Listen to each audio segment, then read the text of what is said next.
Hi everyone, welcome to అపూర్వ వంటలు. ఇప్పుడు సీజనల్గా చిట్టి ఉసిరికాయలు అలాగే రాతి ఉసిరికాయలు మనకు ఎక్కువగా దొరుకుతూ ఉంటాయి కదా.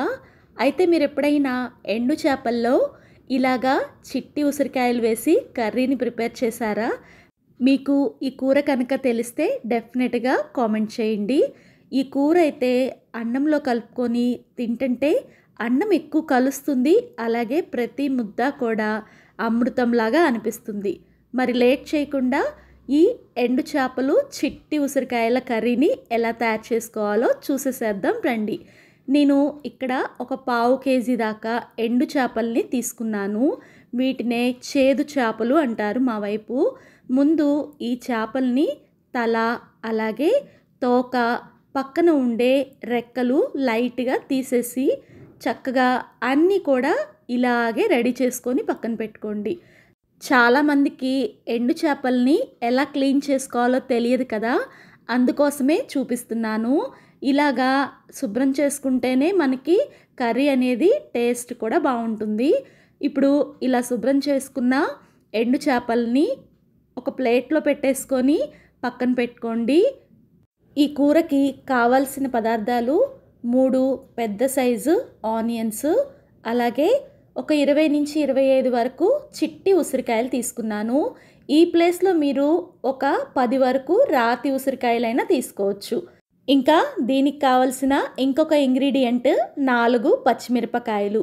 అంతేనండి, సింపుల్ ఇంగ్రీడియంట్స్తో హడావుడి లేకుండా ఎండు చేపల ఉసిరికాయ కర్రీని తయారు చేసేసేద్దాం రండి.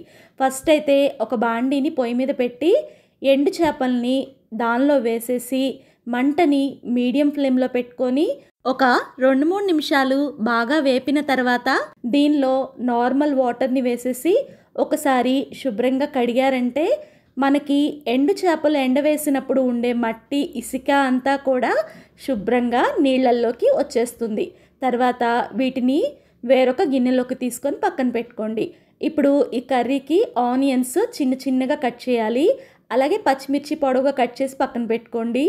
ఇప్పుడు కూర కోసం ఒక బాండీలో ఒక 2 గరిటెళ్ళ వరకు నూనెని వేసేసి ఆ నూనె వేడెక్కిన తర్వాత దానిలో పోపు గింజలు, ఆవాలు, అలాగే పచ్చెనగపప్పు, ఇంకా మినపగుళ్ళు, జీలకర్ర మాత్రం అస్సలు వేయటం మర్చిపోకండి. జీలకర్ర వల్ల చాలా టేస్ట్ వస్తుంది ఈ కర్రీకి. అవన్నీ వేగిన తర్వాత కట్ చేసుకున్న ఆనియన్స్, పచ్చిమిర్చి, 1/2 టేబుల్ స్పూన్ పసుపు, 1/2 టేబుల్ స్పూన్ ఉప్పు వేసేసి ఒకసారి గరిటెతో మిక్స్ చేసి ఒక 5-6 నిమిషాల పాటు మంటని సిమ్లో పెట్టుకొని ఉల్లిపాయలు వేపుకోవాలి. ఈ లోపల చిట్టి ఉసిరికాయల్ని శుభ్రంగా కడిగి ఇత్తనాలు తీసేసి చక్కగా చిన్న ముక్కలుగా కట్ చేసుకొని పక్కన పెట్టుకున్నాను. మీరు పెద్ద ఉసిరికాయలు తీసుకున్న ఇలాగే ఇత్తనాలు తీసేసి చక్కగా కట్ చేసుకొని పక్కన పెట్టుకోండి. దీనివల్ల కర్రీలో ఈ ఉసిరికాయలు త్వరగా కలుస్తాయి. ఉల్లిపాయలు కూడా లైట్ రెడ్ కలర్లోకి చేంజ్ అయినాయి. ఇలా చేంజ్ అయిన తర్వాత రెడీ చేసుకున్న ఉసిరికాయ ముక్కల్ని దీంట్లో వేసేసి 2 టేబుల్ స్పూన్ల నిండుగా ఎండు కారాన్ని వేయండి. కారము, ఉప్పు మీ రుచికి తగ్గట్టు అడ్జస్ట్ చేసుకొని వేసుకోండి. ఇప్పుడు ఇదంతా కూడా బాగా కలిసే విధంగా గరిటెతో మిక్స్ చేసుకొని మూత పెట్టి ఒక 5-6 నిమిషాలు సిమ్లో ఉడికించుకోండి. చూడండి, 5-6 నిమిషాల తర్వాత శుభ్రం చేసుకున్న ఎండు చేపల్ని కూడా దీంట్లో వేసేసి అంతా కూడా బాగా కలిసే విధంగా గరిటెతో మిక్స్ చేసుకోండి. ఎండు చేపలు వేసిన తర్వాత కూరకి సరిపడా 1/2 టేబుల్ స్పూన్ నిండుగా ఉప్పును వేసేసి అంతా కూడా ఒకసారి మిక్స్ చేసుకొని మూత పెట్టి ఎండు చేపలకి ఉప్పు, కారం అన్నీ కూడా బాగా పట్టే విధంగా కర్రీని ఒక 5-6 నిమిషాలు సిమ్లో ఉడికించుకున్న తర్వాత 2 రెమ్మల కరివేపాకుని వేయండి. ఇలా మధ్యలో కరివేపాకు వేయటం వల్ల కర్రీ అనేది నీచు వాసన రాదు. ఇప్పుడు మూత పెట్టేసేసి ఎండు చేప ఉసిరికాయ ఉడికే వరకు 15 నిమిషాలు సిమ్లో ఉడికించుకోండి.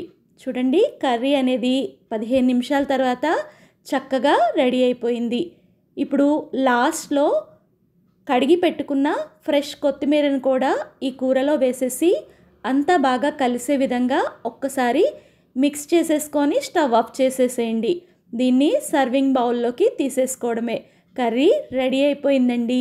చాలా సింపుల్ ఇంగ్రీడియంట్స్తో చాలా సింపుల్ ప్రాసెస్లో చేసే ఈ కర్రీ మాత్రం రుచి అద్భుతంగా ఉంటుంది.